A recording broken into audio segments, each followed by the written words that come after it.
A Haunting in Venice is one of the best movies to come out this year. And we're going to get right into it. Spoiler free review and then spoiler review. But before that, most people, I would assume, have seen the trailer. Which, let me tell you something, the trailer does not do the movie justice. Because in the trailer, when I watched it, I thought it was just a generic, you know, poltergeist, exorcist type movie, right? Oh, I don't believe in ghosts. Let's go see this fake um, not exorcist, a fake psychic that could talk to the dead. And then, oh wow, it's real, right? It's way better than, it's so much better than that. It's like whatever you think the trailer was, like, oh, it's this much or this good or something like that. I promise you, the movies are 10 times better than what you saw from the trailer. Now, of course, we're gonna get into the spoiler-free review and the spoiler review. And don't worry, I will tell you when the spoilers are coming. But this movie has such great cinematography. Like, you could tell from an instant that this thing's gonna be good. Right? It has good set pieces. It has good actors too. Literally all the main cast, which involves, this guy, the main character. Which unfortunately I don't know the main characters' names or any of the names, anyways. It doesn't change the fact that I still really enjoy this movie. And of course, you got Hercules or Hercule. But it doesn't matter. We're just gonna call it the detective guy, the mom's assistant, the detective's friend. Also, it's called the writer, right? She was a writer, right? But you got all of these characters, and none of them were bad. Literally, none of them gave subpar performances, which is really surprising because there's a kid actor in this. That's right. His character, Le Point Ferrer. Okay, I'm butchering these names. I'm sorry, but the kid is also an amazing actor. There's literally nothing wrong with this movie. I mean, the only problem is more of taste, right? Like let's just say someone made a 5-star restaurant and they serve like the best food. Someone else might not like it because it's just not that kind of food, right? So the same thing with this movie. It's a bit slower, right? And if you came to watch this movie expecting like an Exorcist type film, you are sorely mistaken. It is a murder mystery film, right? Where this guy, the main guy, Portiot. I just say detective, man. I can't pronounce their names. I'm sorry, bro.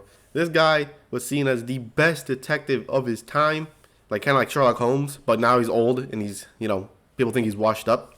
So his friend from America, Oliver, that's her last name anyways, is saying, "Oh, there's this psychic here who I can't figure out her tricks, right? Because all of them have tricks."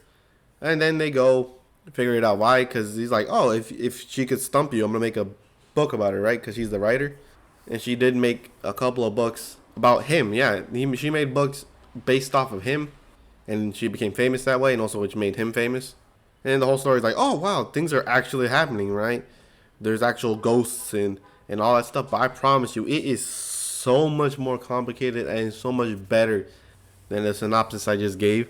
Now, of course, like I said, the cinematography is great. The settings is great. Everything, damn. Like, I think this is one of the movies where the film bros and just the regular old moviegoer would enjoy. I promise you. Just watch this movie, and if you don't think that it's that good, like, oh, it can't be that good, go on a Tuesday. Most theaters have a discount Tuesday day or discount Tuesday. Go there. You pay less money, and I promise you, you're gonna enjoy this film a lot. Now, anyways, we're gonna get to the spoiler review, obviously, as we got the main character, the detective, who is trying to beat the wash allegations, because, like I said, his friend from America came here and said, "Oh, all the books I wrote about you. Yeah, I'm kind of failing. The books aren't selling no more. I need new stories, right?" So she's trying to make a story about the psychic, right? The psychic that duped or confused even the greatest detective, right? So they go, and of course, the story is that the place that they're going is haunted by kids who are trapped by nurses and doctors who've trapped the kids there to starve to death. And of course, the place is haunted with spirits, unruliness, and all that stuff, which caused the daughter. For some reason, I can't find the daughter, right? But obviously, she's someone Drake, as she was, as seen here, driven mad by the spirits and committed suicide. But she has the psychic, who actually we find out later into the movie that she sent a message to her anonymously, kind of anonymously, with information that only a psychic would know. So she's like, okay, Okay, I'm gonna entertain the idea. So they go. She does the whole psychic thing, but she does it differently. As she uses a typewriter instead of a Ouija board, which she uses like her fingers, like Bluetoothing it. Like she just moves her finger and it types it. Like she don't even have to touch it. And after that, the detective guy literally within a second figured out it's fake. Why? Because they're like, oh no, it's over. It's over. I got this. And he goes to the chimney, which is like on the other side of the room, and he just pulls out an assistant. Because the psychic Mrs. Reynolds has one assistant, right? We all thought it was one.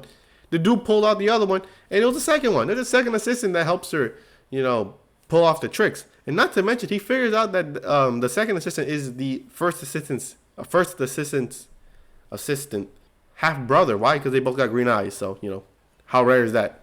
And then things start going crazy as she starts spinning around talking about murder and how she wasn't driven to madness, aka mental illness, that she in fact was murdered, which therefore obviously spooks everyone because she's spinning around, convulsing and everything. And then the doors, boom, open up, and it's just like, what? And then boom. He's like, oh, wow, you can't explain what happened, right? The door's open, she's spinning around, she knows information that no one would know. And you're like, nah, no, hold on, give me more time, I got this. I'll figure it out. So they're all ready to leave because the next day they're going to do it again. What's it called? A seance. They're going to try to do it again to get more information. Only to figure out Miss Reynolds was killed. That's right. And let me tell you something. Her death scene is amazing. It's it's a unique, I don't say unique kill. I think it happened in other movies before, but it's really cool to see the effects. The only difference is when they replay it in a different angle, like at the end of the movie, it doesn't look as good, but that's just a nitpick. Of course, she's dead. And of course, the detective guy, they're like, no, we stay in here, and no one's leaving because, well, someone got murdered, right? Why the hell would we let them leave? And of course, the people who are stuck here are Hercules, the main character, the doctor, the family doctor of the Drake family, because that's the family that now owns the house, his friend Oliver, the two assistants who are still alive, who are left, his bodyguard, that's right, he had a bodyguard, Baker, who was the daughter's kind of fiance, but they broke it off because she started going loony, right? She started becoming a loony. And of course, the doctor's son and the mother. I forgot the mother. The mother is there too. I don't know why she's not here. She's there. And of course, he tries to figure out how she got killed, right? Because everyone's like, oh, it's poltergeist, right? All these ghosts and all that stuff, this haunted place. Why? Because it turns out Miss Reynolds was a nurse, or at least used to be a nurse. And of course, by the legend of the place, nurses and doctors don't really survive that long in the house, especially after midnight. So just kind of messed up, right? So like, oh, it's poltergeist. They got him, or they got her, right? Oh, they're coming for us next, right? And another thing I forgot to tell you: if there's not a lot, there's jump scares, kind of, and there's just some that are just more creepy and eerie. Try to get your nerves up, right? And let me tell you something. That thing actually comes instantly. Within like the first 30 seconds, you get like a jump scare, like instantly, like bruh, like what? And it is kind of scary, even though it's like too and far between to actually be considered really scary. Like, oh, don't watch that, you'll be scared, right? No, you'll be all right.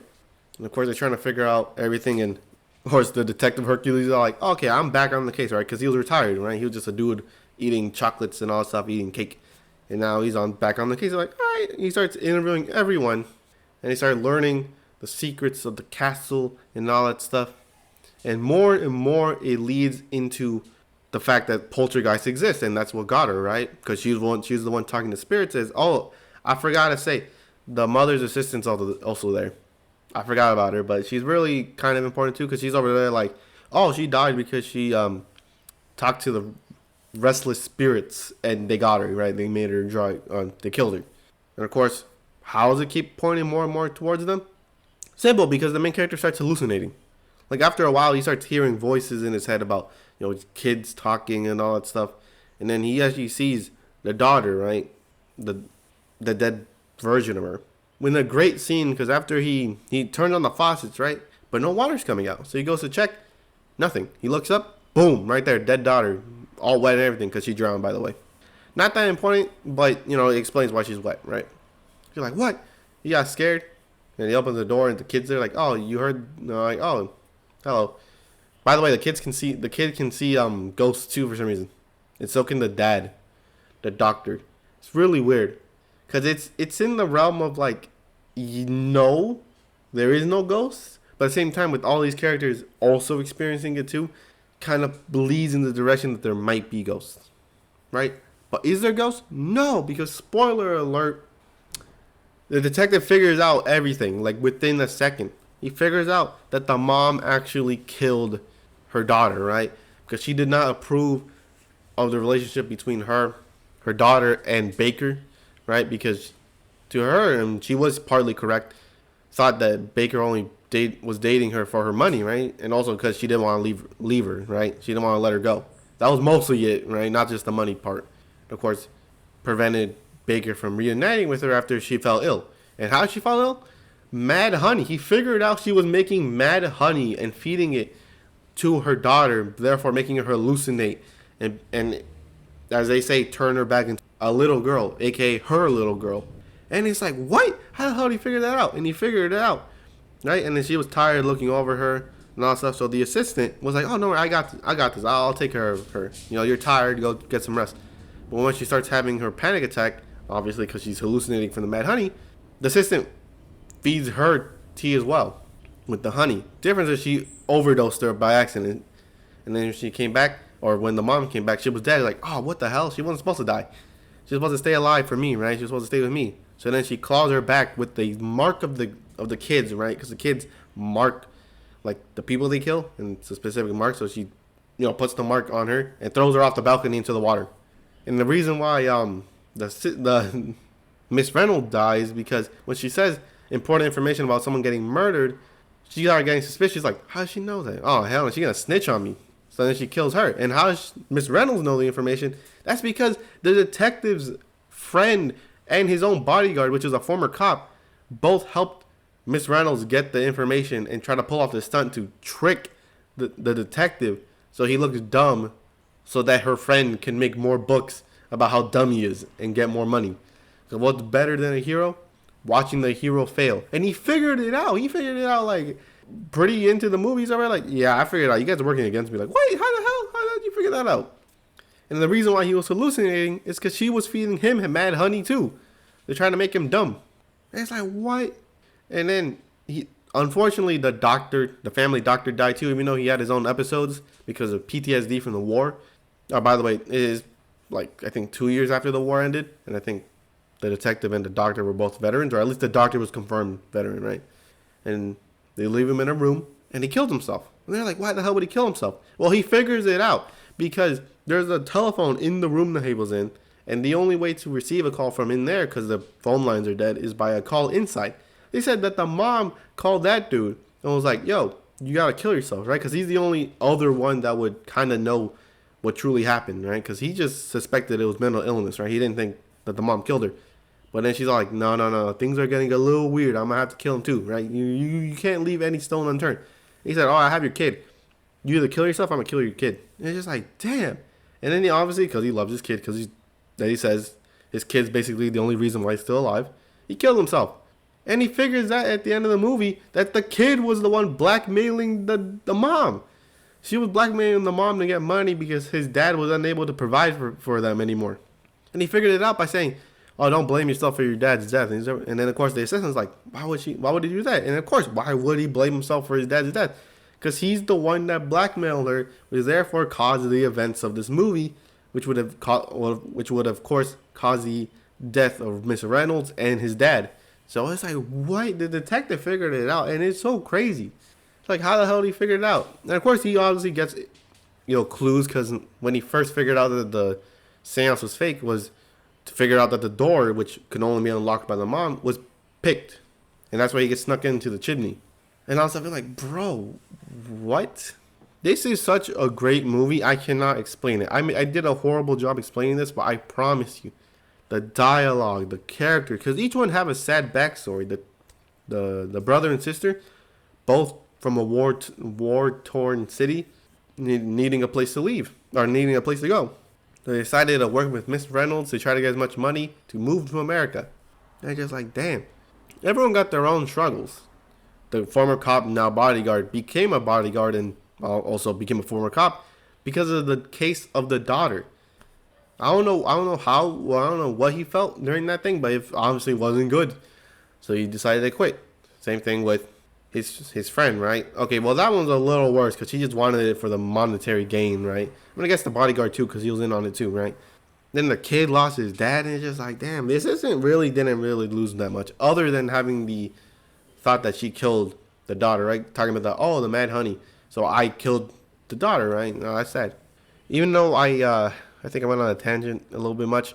This is one of the best movies to come out. I literally went to this movie thinking, oh, it's gonna be all right. It's just gonna be your generic poltergeist movie. It's not. It's not. It's one of the best to come out this year. Unfortunately, because it is a poltergeist movie and it probably will not gross a lot, it will most likely not get too much money and not a lot of people will see it, which is unfortunate because this could instantly become a classic. Is it that good? It could be. It could be. Maybe in a couple of years when I forget the movie and the whole plot, I would rewatch it again. It's that good. But anyways, hope you enjoyed this video. And the next one will actually be a video game. Even though I did say it, I did watch this one last minute and I had to tell you guys about this. But of course, it will be the Facebreaker retrospective. Like I said, hope you enjoyed this video and I'll catch you in the next one. Victory secure. Good fighting.